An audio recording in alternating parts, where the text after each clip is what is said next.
అందరికీ నమస్కారం. శిల్పమే శ్వాస, నిర్మాణమే నివాసం. దేవతల కళలను చెక్కిన బ్రహ్మ విశ్వకర్మ. తెలుసుకోవాలంటే చివరిదాకా స్కిప్ చేయకుండా చూడండి. ఇతిహాసాల ప్రకారము ఆయనకు 5 ముఖాలు, 10 చేతులు. ప్రతి చేతిలో ఒక డివైన్ టూలు ఉంటుంది. విశ్వకర్ముడు దేవతల స్థపతి అంటే కళాకారుడు. ఆయన చేతుల్లో పుట్టింది దివ్య నిర్మాణ కళ. ఇంద్రుని రథం నుంచి ద్వారకా నగరం వరకు విశ్వకర్మ తత్వం వెలిగింది. పిక్చర్లో చూస్తున్నారు కదా, ఒక సింహాసనాన్ని నిర్మిస్తున్న విశ్వకర్మ. ఆయన చేతులే ఆయుధాలు, తలలే తత్వాలు. ప్రతి రేఖ వెనుక ఒక శక్తి దాగి ఉంది. సముద్రపు ఒడ్డున ద్వారక, గాలి కన్నా తేలికగా తేలే లంకానగరం, వీటి అన్నిటి వెనుక ఉన్న మూలబలం విశ్వకర్మ.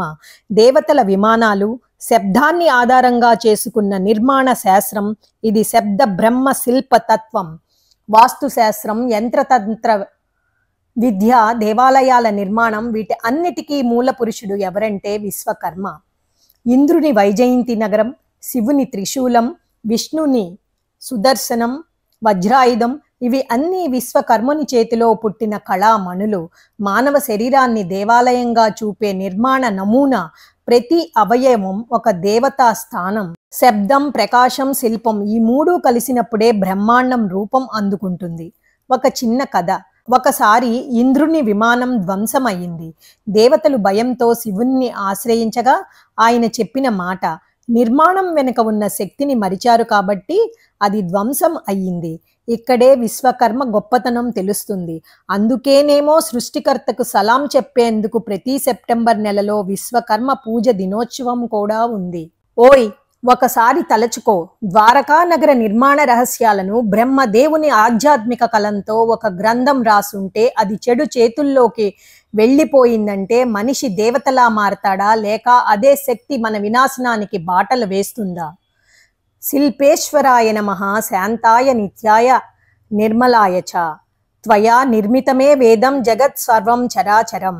అర్థం ఏంటంటే, విశ్వకర్మ నిర్మించినవి ఈ జగత్ మొత్తం స్థూలం సూక్ష్మం రెండు. ఇన్ని సంవత్సరాలుగా మనం చూస్తున్న శిల్పాలు వెనక ఒక తత్వం ఉంది. ఇవాల్టి ఆర్కిటెక్ట్స్ భవనాలు నిర్మిస్తారు, విశ్వకర్మ విశ్వాన్ని ఆవిష్కరించాడు. విరంచి చిత్రం ఒక యాత్ర, విశ్వకర్మ ఒక చైతన్యం. రెండూ కలిస్తే సృష్టి తత్వానికి ఒక కొత్త అర్థం. ఇది కేవలం పురాణ గాథ కాదు, భవిష్యత్తు పేలే బాంబు. ఈ రహస్యానికి తలుపులు తెరుచుకోవాలంటే, నీకు తెలియాలంటే చూసేయ్ విరంచి ద క్రియేటర్ ఇప్పటికే యూట్యూబ్లో.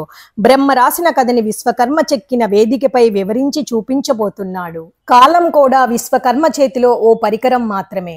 ఒకసారి విశ్వకర్మ కథ నా స్వరంలో. మీకు నచ్చినట్లయితే లైక్ చేయండి, షేర్ చేయండి, సబ్స్క్రైబ్ చేయండి. మీతో అనురాధ కంచర్ల.